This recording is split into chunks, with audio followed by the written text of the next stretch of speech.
अस्सलाम वालेकुम नाजरीन। आज बेस्ट ऑफ नियाज़ी चैनल पे हम आपको एक ऐसे मगरूर बादशाह की कहानी सुनाने जा रहे हैं जो बहुत ही मगरूर था। तो एक दफ़ा का जिक्र है कि इटली का एक बादशाह हुकूमत और दौलत के घमंड में गरीबों से बात तक करना भी बुरा समझता था, इसलिए अक्सर लोग उसे नापसंद करते थे।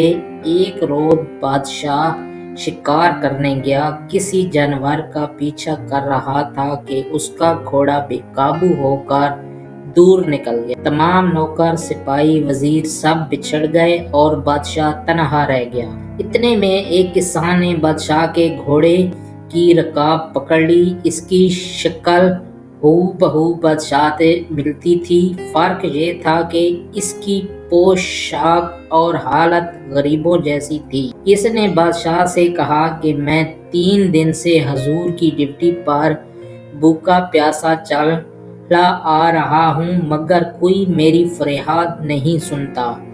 बादशाह गरीब को मैले कचैले कपड़ों में देखकर ये कहते हुए आगे बढ़ गया कि मैं उससे ऐसे लोगों से बात नहीं करता। गरीब किसान फिर भी इसके पीछे चलता रहा, यहाँ तक कि बादशाह एक तालाब पर पहुंचकर घोड़े से उतरा। उसने ताज और कपड़े उतार कर एक तरफ रखे और नहाने के लिए तालाब में उतर गया। अब बादशाह तालाब में उतर चुका तो गरीब किसान ने बादशाह के कपड़े पहनकर ताज सर पर रख लिया। बादशाह के घोड़े पर सवार होकर फू चक्कर हो गया। किसान बादशाह थोड़ी ही देर गया था कि उसे शाही नौकर चाकर मिल गए, जिन्होंने उसे बादशाह समझकर अदब से सलाम किया और उसके साथ शाही महल में चला गया। असल बादशाह तालाब से नहाकर बाहर निकला तो कपड़े, ताज और घोड़ा कुछ भी मौजूद ना था। वो बहुत घबराया, मगर अब क्या हो सकता था।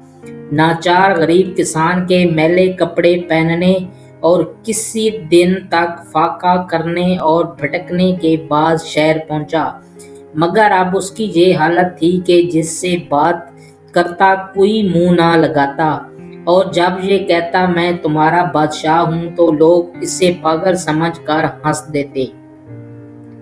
वो 3 हफ्ते इसी तरह गुजर गए। जब इस पागल का किस्सा बादशाह की माँ ने सुना तो उसे बुलवा कर उसके सीने पर तिल का निशान देखा, फिर जिससे उसकी सच्चाई की तस्दीक हो गई। किसान ने असली बादशाह की ये हालत देखकर कहा कि तुम वही शख्स हो जो दौलत और हुकूमत के घमंड में गरीबों की फरियाद नहीं सुनते थे।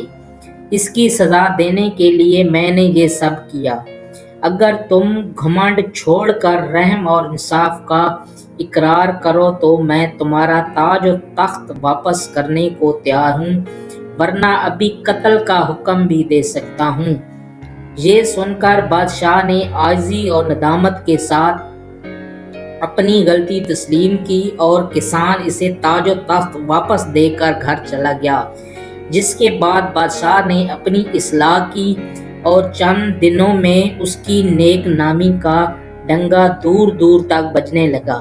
तो इस कहानी से ये सबक हासिल होता है कि बंदा जितनी भी ऊंची मंजिल पे बैठ जाए तो अपने नीचे वाले लोगों का ज़रूर ख्याल करना चाहिए। दौलत और शोहरत के घमंड में अपने गरीब बहन भाइयों को ना भूलें। वीडियो अच्छी लगी हो तो लाइक कर देना और हमारे चैनल बेस्ट ऑफ नियाज़ी को सब्सक्राइब कर देना।